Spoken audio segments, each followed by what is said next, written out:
መሃል ፒያሳ ላይ እጅግ ድንቅ አፓርትመንት ለሽያጭ ቀረበ። የአማና ትሬዲንግ እህት ኩባንያ ከሆነው ሜሪት ሪል ስቴት በመሃል ፒያሳ ወዳጅነት ፓርክ አጠገብ በፖስቴሽን ቴክኖሎጂ እያስገነባናቸው የሚገኙ አፓርትመንቶችም ለሽያጭ አቀረብንላችሁ። ባለ 1 መኝታ ከ500 ሺህ ጀምሮ፣ ባለ 2 መኝታ ከ840 ሺህ ጀምሮ፣ ባለ 3 መኝታ ከ1.2 ሚሊዮን ብር በ10% ቅድመ ክፍያና ከረጅም ጊዜ የባንክ ብድር ጋር አቀረብንላችሁ። ለአጭር ጊዜ የሚቆይ እስከ 35% የሚደርስ ዳጎስ ያለ ቅናሽ የተዘጋጀ ሲሆን ባሉበት ሆኖ በዲኤችኤል ይጨርሱ። አሁኑን ይደውሉ። ለበለጠ መረጃ 0971 99171። ይህ አሁን ፕሬዚደንት ትራምፕ ያደርጉት በአንድ ጊዜ በርካታ ሀገራት አምባሳደራት ጥሪ በአሜሪካ የዲፕሎማሲ ግንኙነት የመጀመሪያው ነው። የጥሪው ዓላማ በርካታ ዲፕሎማቶችን ለውጥ ለማድረግ መሆኑን ሲኤንኤን ዘግቧል።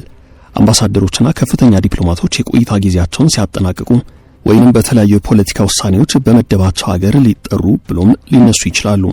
ሁሉም ነገር በመጪው የፈረንጆቹ 2026 አዲሱ ዓመት ይለይለታል ተብሏል።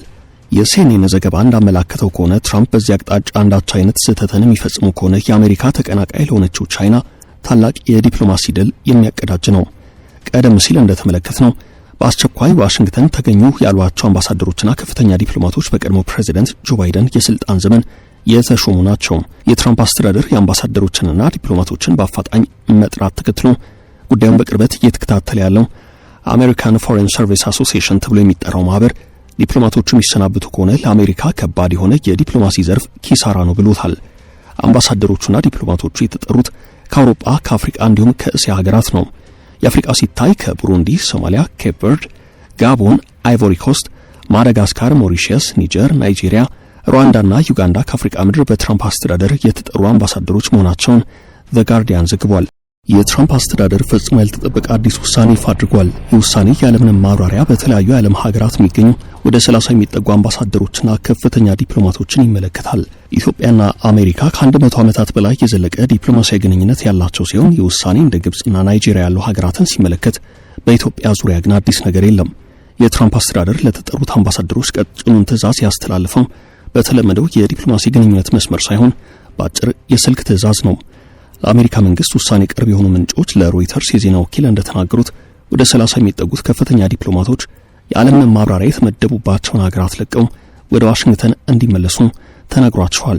የአይነት ውሳኔና ቀጭን ትዕዛዝ በዲፕሎማሲው አቅጣጫ ብዙ የሚታይ አይደለም።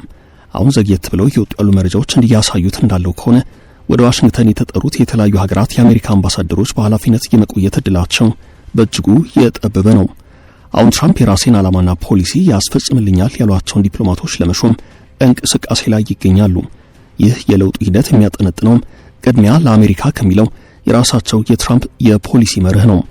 በአሜሪካ መንግስት አሰራር መሰረት ፕሬዚደንቱ ለተለያዩ ኃላፊነቶች የሚመደቡ ዲፕሎማቶችን በእጩነት ያቅርቡ እንጂ ምርጫውና ጥቆማው በአብዛኛው የሚቀርብላቸው በውጭ አገልግሎት ቦርድ በኩል ነው።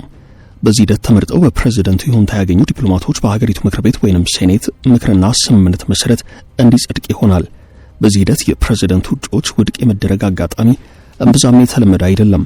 እናም ትራምፕ የጠሯቸውን አምባሳደሮች አንስተው በአዲስ አምባሳደሮች ለመሾም እየተዘጋጁ ነው።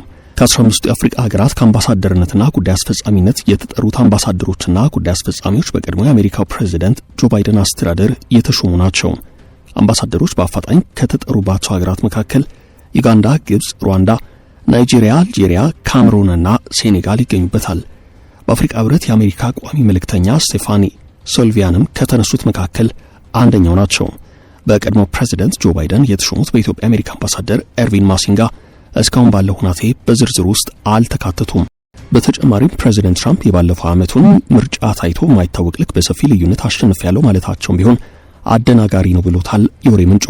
የትራምፕ አስተዳደር የቀደመውን በማጣጣልና በአዲስ መልኩ የራሱን አሻራ በማስቀመጥ ስራ ተጠምዷል እየተባለ ነው። ስደተኞችን፣ ዜግነትን፣ የአሜሪካንን የንግድ ግንኙነት፣ እርዳታን፣ የአገሪቱን የውጭ ግንኙነትና የመሳሰሉትን በአዲስ መልኩ እየገለባበጠው ነው። ሰውየው 1 ዓመት ባልሞላቸው ስልጣን በዚህ መልኩ አሜሪካንን ከነቀነቁ በመጪዎቹ 3 ቀሪ ዓመታት ምን ሊያደርጉ ይችላሉ የሚለው ጉዳይ የብዙዎች ስጋት ሆኗል። በትራምፕ በኩል የጆ ባይደን ዘመን አምባሳደሮችና ከፍተኛ ዲፕሎማቶችን የመጥራት ሁናቴ ሲታይም እስካሁን ባለው ሁናቴ በባይደን ዘመን በኢትዮጵያ አምባሳደር ሆነው እንዲያገለግሉ የተሰየሙት ኤርቪን ጆዜ ማሲንጋ በዚህ ዝርዝር ውስጥ የተካተቱበት አይደለም። ባይደን ሀገራቸውን በመወከል በተለያዩ ሀገራት የሚያገለግሉ በርካታ ዲፕሎማቶችን በእጩነት ባቀረቡበት ዝርዝር ውስጥ የኢትዮጵያ አምባሳደር እንዲሆንላቸው ኤርቪን ጆዜ ማሲንጋን ያቀረቡት በፈረንጆቹ 2023 ነበር። በአሜሪካ የውጭ ጉዳይ መስሪያ ቤት ውስጥ በተለያዩ ሀገራት በዲፕሎማትነት ያገለገሉት ኤርቪን ማሲንጋ የአህጉራዊ ድርጅት መቀመጫ በሆነችው በኢትዮጵያ የአሜሪካ አምባሳደር ሆነው እንዲሰሩ መሾማቸውን ተከትሎ ዛሬም ድረስ በስራቸው ላይ ይገኛሉ። ማሲንጋ አሜሪካ በኢትዮጵያ አምባሳደር ሆነው እንዲያገለግሉ በቀድሞ ፕሬዚደንት ጆ ባይደን የተሾሙት አሜሪካ በአዲስ አበባ የነበራትን አምባሳደሯን በማንሳት ለኤምባሲው ጊዜያዊ ጉዳይ አስፈጻሚ ሾሞ ከቆየ በኋላ ነው። በወቅቱ የነበሩትን አምባሳደር ጌታ ፓሲን በጊዜያዊነት በመተካት በኢትዮጵያ አሜሪካ መንግስት ጊዜያዊ ጉዳይ አስፈጻሚ ሆነው ሲያገለግሉ የነበሩት ዲፕሎማት ትሬሲያን ጃኮብሰን ነበሩ። በሰሜን ኢትዮጵያ የተካሄደውን ጦርነት ተከትሎ በኢትዮጵያና በአሜሪካ መካከል የነበረው ግንኙነት ሻክሮ የቆየ ሲሆን አሜሪካ ከኢትዮጵያ ጋር ከነበራት ግንኙነት አንጻር የተለያዩ እርምጃዎችን ወስዳለች። ጦርነቱ ከተቀሰቀሰ በኋላ በተለይ የኢትዮጵያን ጉዳይ በቅርበት የሚከታተል የአፍሪካ ቀንድ ልዩ መልእክተኛ ሰይማ በኃላፊነቱ ላይ 3 ጉምቱ ዲፕሎማቶች ሲሰሩ ቆይተዋል። ኤርቪን ማሲንጋ ሰፊ ልምድ ያላቸው ሙያተኛ ዲፕሎማት ሲሆኑ በአሜሪካ የውጭ ጉዳይ መስሪያ ቤት በአፍሪካ ጉዳዮች ቢሮ ውስጥ ተቀዳሚ ምክትል ረዳት ኃላፊ ሆነው አገልግለዋል። ማሲንጋ ቀደም ሲል በውጭ ጉዳይ መስሪያ ቤት በተለያዩ የአፍሪካና የእስያ ሀገራት በዲፕሎማቲክ ደረጃና ኃላፊነት ያገለገሉ ሲሆን የኢትዮጵያ ጎረቤት በሆነችው ሱዳን ምክትል አምባሳደር እንዲሁም በቻይናም የመጣኔ ሀብት ጉዳዮች ኃላፊ ነበሩ። ፈረንሳይኛ፣ ስፓኝ፣ መንደሪን ቋንቋዎችን የሚያውቁት ኤርቪን ማሲንጋ የመጀመሪያ ዲግሪያቸውን በውጭ ግንኙነት፣ ሁለተኛ ዲግሪያቸውን በሕዝብ አስተዳደር ላይ ሰርተዋል። ትራምፕ በተለይ በባይደን ዘመን በተሾሙት አዳዲስ አምባሳደሮች ላይ ያነጣጥረዋል። ትራምፕ ከእርሳቸው በፊት የነበሩትን የቀድሞ ፕሬዚደንት ጆ ባይደንን እየተከታተሉ ማጣጣል ልምዳቸው ነበረም። ትራምፕ ሰውየውን ብቃት የሌላቸው ምንም ሳይሰሩ እንዲሁ ስልጣን ላይ የነበሩና ጊዜያቸው ያበቃ ሰው እንደሆኑ ተናግረው ነበረም። ትራምፕ የእርሳቸውን ስኬትና ውጤታማነት ለመግለጽ ባይደንንና የእርሳቸውን የአስተዳደር አሻራ በብዙ መልኩ ተችተዋል። በቅርቡ የወጣ አንድ የምርመራ ዘገባ ላይ ባይደንን በተመለከተ ትራምፕ የሚናገሯቸው ንግግሮች እንደውም ስህተት ያለባቸው መሆኑን አሳይቷል። ትራምፕ ባለፈው ዓመት አጋማሽ በሰጡት መግለጫ አደናጋሪ ያልተረጋገጡና የውሸት መረጃዎችን እንዳሰራጩ ኤፒ ኒውስ አጋልጧል። የፕሬዝደንቱ ንግግር በባለሙያዎች አስገምግሜያለሁ ያለው የወሬ ምንጩ ጆ ባይደን በስልጣን ላይ ሳሉ ባጋጠመ ግሽበት በታሪክ ታይቶ በማይታወቅ ልክ አደጋ ላይ ወድቆ የነበረው የአሜሪካ ምጣኔ ሀብት እኔ ወደ ስልጣን ከመጣ በኋላ ተስተካክሏል ማለታቸውን ውሸት ነው ብሎታል። ለማስረጃም በእርግጥም የአሜሪካ ምጣኔ ሀብት በዘመነ ባይደን ተጎድቶ ነበር። ያም ቢሆን ግን በታሪክ ታይቶ በማይታወቅ ልክ የሚያስብል አይደለም። አሁንም ቢሆን በባይደን የስልጣን ዘመን መጨረሻ ሰሞን በነበረበት ደረጃ ላይ ቆሟል እንጂ የተሻሻለ ነገር የለም ብሏል። በሌላ በኩል የኢንቨስትመንት እንቅስቃሴን በተመለከተ ትራምፕ 18 ትሪሊዮን ዶላር ገቢ አግኝተናል፣ ይህም አብዛኛው ከቀረጥ በተሰበሰበ ገቢ ነው ማለታቸው ከራሳቸው ከፕሬዝደንቱ ሆነ ከነጩ ቤተ መንግስት ማረጋገጫ ያልቀረበበት በሌላ ከማንኛውም ገለልተኛ አካል በተሰጠ መግለጫ ከተመላከተው ይልቅ በጣም የተጋነነ እንደሆነ ኤፒ ዘግቧል። ማለትም አሶሲኤትድ ፕሬስ በዘገባው አመላክቷል።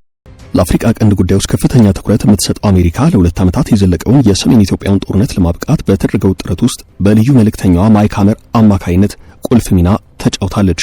ከአፍሪካ ህብረት ጋር በመሆን ለወራት የዘለቀ ጥረት ያደረገችው አሜሪካ በኢትዮጵያ መንግስትና በህወሓት መካከል ጦርነቱን ያስቆመው የሰላም ስምምነት በመፈረሙ ደስታዋን የገለጸች ሲሆን አፈጻጸሙንም በቅርበት እየተከታተለችው ነው። እናም ትራምፕ ከመምጣታቸው አስቀድሞ በዘመነ ጆ ባይደን የስልጣን ጊዜ የፕሪቶሪያው የዘላቂ ግጭት ማቆም ስምምነት ተፈርሞ የው ስምምነት በብዙ ውጣ ውረድ ውስጥ እያለፈ ባለበት በአሁኑ ወቅት ትራምፕ በኢትዮጵያ አሜሪካን አምባሳደር አንስተው በሌላ ይተካሉ የሚል ግምት የለም። እናም ከዚህ አንጻር ትራምፕ ወደ ዋሽንግተን ከጠሯቸው የተለያዩ ሀገራት አምባሳደሮች ስም ዝርዝር ውስጥ የኤርቪን ማሲንጋ ስም አለመካተቱ ያን ያህል ሊደንቅ የሚችል ነገር አይደለም ይላሉ አስተያየት ሰጪዎች። ኢትዮጵያ በአሜሪካ የአፍሪካ ቀንድ ጂኦፖለቲካ ወሳኝ ሀገር ተደርጋ የምትጠቀስ ናት። የሁለቱ ሀገራት ግንኙነት በተወሰኑ ውጣ ውረዶችና የሰመሩ ግንኙነቶች ታጅቦ አሁንም ቀጥሏል።